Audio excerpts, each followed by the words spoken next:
ભાઈ વાડીએ ટ્રેક્ટર આવી ગયું છે ને હવે ખાલી કરી લઈ.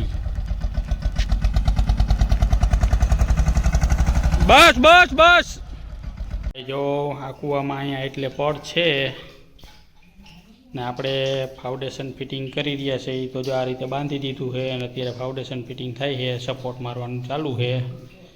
તો આ રીતે બાંધી દઈએ અમે. જો પેલા પાઇપ હોયથી પછી આ રીતે આમ સપોર્ટ હેઠે ત્રાસા મારી દઈ, જેક લાગી ગયા ને પછી હમણાં ઉતરી જઈ છે. જ્યાં રસા માથે ફિટિંગ કરી છે તો આમાં જો આપણે આવી રીતે રસા માર્યા છે, રસા મારીને ફિટિંગ કરી છે ને આ ઘોડી આપણી હમણાં જો ફિટિંગ થઈ ગઈ છે એટલે કાલે મશીન ચાલુ થઈ જશે.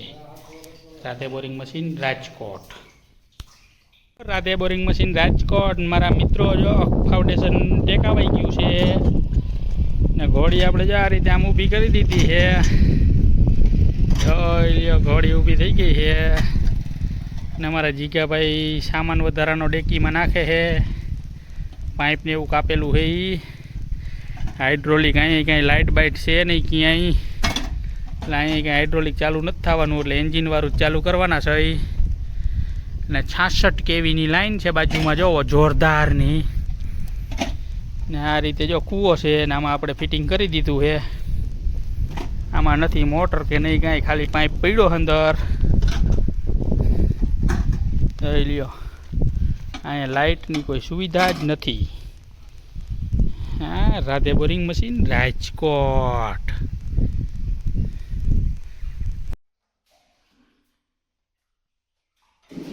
ભાઈ ટીંગાણા હે નાડે 2 ડાફે અંદર તો ગરેડી નાડા ખોટા નહીં કદી ગયા. હા, સારું કર્યું, સેફટી સદાય સુખી સમજો. હા હાલો, જિજ્ઞેશભાઈ પગી ગયા ને અંદર. હવે કિંક મારશું, મશીન ચાલુ, લાઈન ઉતરી ગઈ, બધું કમ્પ્લીટ થઈ ગયું ને હવે એન્જિન સ્ટાર્ટ.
આ જીગાભાઈ શું કરે છે? જીગાભાઈ કંઈક કરતા લાગે.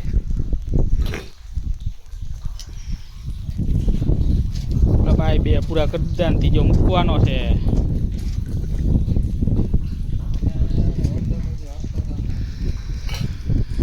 નવી વાડી છે. આ રીતે ફિટિંગ છે અમારું રસામાં તો ભાઈ જો ચારે બાજુ ગાયો મારેલી છે.